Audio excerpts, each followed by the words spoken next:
언제 벌어지게 됐는지 한번 보도록 하겠습니다. 이자겸의 난이에요. 자, 볼게요. 자, 우리가 이제 여러 문벌 가문들이 있습니다. 그 중에서 가장 권력의 가장 정점에 있었던 가문이 바로 경원 이씨 가문이었어요. 경원 이씨 가문. 우리 아마 거기 보면 교재에 나와 있죠. 경원 이씨 가문들 쭉 나와 있습니다. 그렇죠?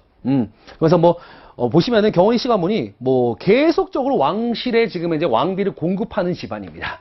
왕실의 왕비를 공급하는 집안이야.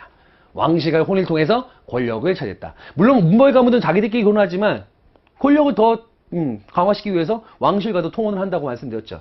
자, 그러는 와중에 외척이 바로 왕권 강화를 기도했던 왕의 찬탈을 시도했던 사건, 바로 이게 이자겸의 난이에요. 자, 이 사건이 어떻게 해서 벌어지게 되냐라는 거지. 자, 봐요. 이 경원 이씨 가문이 계속적으로 왕실에 왕비를 공급한다. 자, 보시면은 우리가 예종과 인종을 한번 볼게요. 예종과 인종. 자, 보시면 예종 보면은 예종의 부인이 누굽니까? 문경태후. 중요하지 않아요. 외우실 필요 없어. 이자겸의 딸입니다. 그리고 그 사이에서 낳은 아들이 다음에 왕이 됐죠. 그가 바로 누구예요? 인종입니다. 인종. 자, 인종은 사실상 이자겸의 외손이죠, 외손. 손자입니다, 손자. 자, 근데 손자인데 손자에게다 또 누구를 보낸 거야? 자기 딸을 또 시집 보냈네? 자, 손자에다가 이모를 소개시켜주는 거예요. 이런 경우는 없죠. 여러분 생각해보세요. 이모한테, 손자한테, 야, 이모하고 결혼해. 이게 말이나 되는 겁니까? 이게 진짜 말 그대로 말이야 똥이야, 그치? 이거 진짜 말도 안 되는 건데, 이게 당시 고려 왕실에서는 그냥 나름대로 일반적이었어요. 선생님, 이게 일반적이라고? 왕실에서는 이 동성혼이 가능했습니다. 남대로 유행했어. 동성혼, 근친혼이 남대로 유행했던 부분이 있지만, 그럼에도 불구하고, 이 말 그대로 계족보잖아, 그치? 그러면서 인종은 뭐가 되는 거야? 인종은. 이자겸이 인종의 할아버지이자 장인이 되는 거죠. 그 인종은, 이분을 왜 할아버지라 불러야 될지, 아니면 장인이라고 불러야지, 그치? 그쵸? 두 개 다 맞아요. 할아버지도 맞고, 장인도 맞는 거죠. 자, 이런 식으로 이자겸은요, 왕실에 계속 공급한 거야. 그 전부터 공급했지만, 이자겸이 이때 권력의 거의 완전 정점에 올라와 있었어요. 특히 뭐 이런 얘기가 있죠. 이자겸의 생일이었던 인수절. 여기에 일화가 중요하죠. 인수절 때 여기저기에서 이제 뇌물 갖다 주는 거죠. 뭐, 왕실을 능가하는 그런 어떤 권력자였던 게 이자겸 집안이에요. 그러니까, 이 여러 대신들이 맨날 명절 때라든가 아니면 이자겸의 생일날에 엄청난 뇌물 갖다 줍니다. 그래서 집안에서 썩는 고기만 수만 근이었다는 얘기 나와요. 자, 얼마나 많았으면은, 거기 집안에 노비들도 많을 텐데, 그래서 노비들한테도 막 주고 그랬을 텐데, 썩는 고기만 수만 근에 이를 정도로 어마어마한 뇌물이 이 이자겸 집안으로 흘러 들어갔다는 걸 알 수 있습니다. 그런 과정에서, 자, 이자겸이, 자, 왕실과의 통혼, 그렇죠. 이자겸 가문, 즉, 이자겸 가문은 경원 이씨 가문이었죠. 문벌기족한테 경원 이씨 가문인데, 이들은 사실상 뭐였다? 왕실과의 통혼이 있었다. 통을 통해서 권력을 장악했고, 또 하나가 뭐냐? 이거는 이제 대외관계하고도 관련이 있는데, 바로 이제 여진족이, 금이란 나라를 건국합니다, 결국은. 여진이 우리한테 토벌당하기도 했었죠. 토벌당하기도 했었는데, 아까 봤지만, 우리 별번 편성에서 결국은 예종 때 이제, 윤관이 직접 별번을 끌고 가서 여진을 토벌했고요. 거기다가 동북구성을 쌓았습니다. 물론 그 동북구성을 나중에 여진의 요청이 있어서 왜 우리 동네에다가 성을 쌓았어요? 제발 좀 돌려주세요. 그러면 우리가 조공하겠습니다. 여진족이 조공을 하겠다는 어떤 그런 약속을 하고는 결국 약속을 하자. 거기에 이제 고려 조정에서는 동북구성을 여진에게 돌려주기로 한 겁니다. 자, 우리에게 이제 조공을 하겠다고 한 거지. 그런데 그렇게 우리에게 조공하고 있던 여진이 부족을 통합하더니 갑자기 강성해진 거예요. 그러면서 금이란 나라를 세운 거죠. 금이란 나라를 세우자 우리에게 뭘 요구하냐?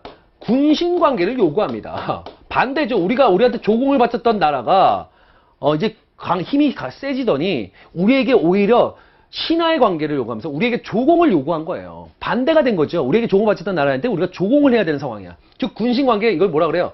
4대를 요구한 거죠. 4대를 요구한 거다. 우리에게 조공을 요구한 거나 마찬가지입니다. 그런데 당연히 우리 고려는 고구려를 계승한 나라로서 어찌 감히 저런 오랑캐들의 어떤 그런 요구에 우리가 굴복할 수 있냐? 해야 되는 게 맞는 거지만 이자겸은 점차 제가 그랬죠. 문벌기족들은 점차 뭐가 됐다고? 보수화되었다고. 지키는 게 중요한 거예요. 굳이 금나라하고 싸워갖고 나라 잃은 것보다는 지키는 게 낫지. 그럼 수용하는 게 낫지. 그래서 이런 상황 속에서 이자겸이 이 4대를 이자겸 세력들이 이자겸 일파가 이런 4대 요구를 수용을 하게 됩니다. 수용을 했다는 얘기는 일단은 누가 이게 금나라에게 조공을 하겠다는 뜻, 반대가 된 거죠. 거기에 더 나아가서 금나라가 이제는 이자겸을 지켜주는 거야. 한마디로 금나라의 군대를 등에 업은 게 이자겸이에요. 왕실과의 통혼을 통해서 그 다음에 금나라의 4대 요구를 받아들임으로써 금나라의 군대를 등에 업은 이자겸은 이때부터 사실상 왕위 찬탈을 노리기 시작하는 거죠. 이제 내가 올라갈 곳이 없네.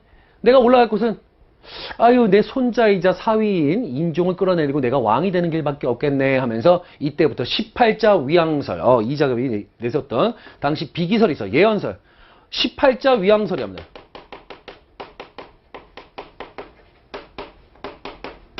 18자의 이런 내용을, 이런 한자를 가진 인물이 왕이 된다는 거예요. 자, 봐요.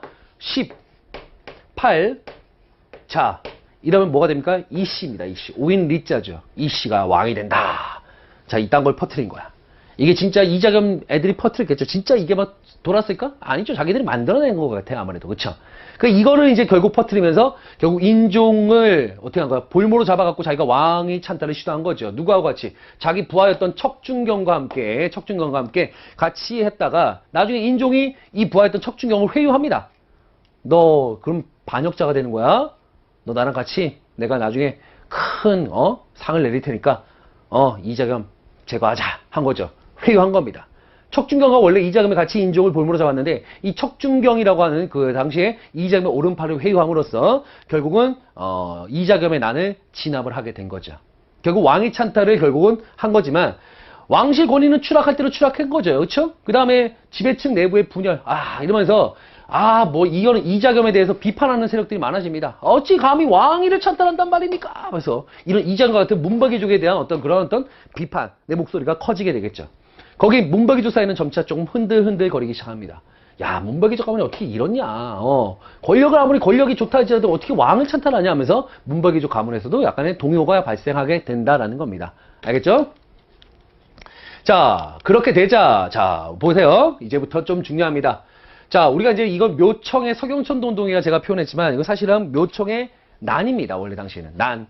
자, 이게 왜 서경천도 운동이 되는지에 대해서는 제가 뒤에서 설명드리도록 할게요. 자, 이자겸의 난. 결국 이자겸의 난이 발생한 이자겸의 난은 1126년도에 있었던 이자겸의 난은 진압이 됩니다.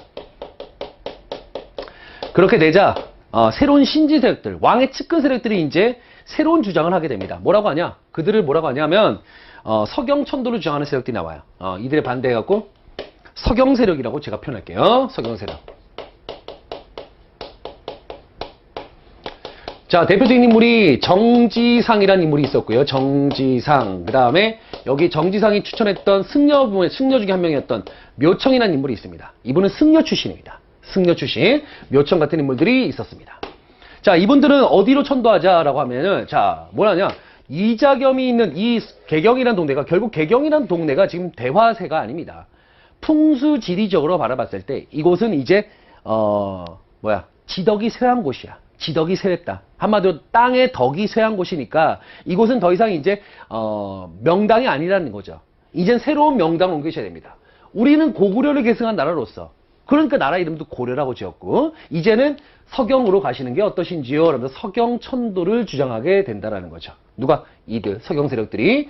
그러자 그쵸? 왕이 당시 누굽니까? 인종이에요. 이때 당시에 이때 인종입니다. 인종. 인종 시험 문제 나오죠. 인종. 인종은 뭐 잘해서라기보다는 이때 많은 사건들이 발생했기 때문에 시험 문제 나와요. 자, 인종 같은 경우는, 자, 지금 현재 개경, 내가 이렇게 볼모로 잡혀갖고 내가 죽을 뻔했거든. 개경에 머물고 싶겠어요? 그렇지 않겠잖아. 그렇지? 어디로? 이들 말대로 서경으로 가고 싶은 생각이 드는 거야. 그래서 그래, 너희들의 말이 괜찮은 것 같아 하면서 이제 서경천도를 계획합니다. 자, 그랬다 하면서 서경천도를 계획하면서 서경 지역에다가 뭘 짓냐? 대화궁이라는 궁을 짓습니다. 뭘 짓는다고요? 대화궁.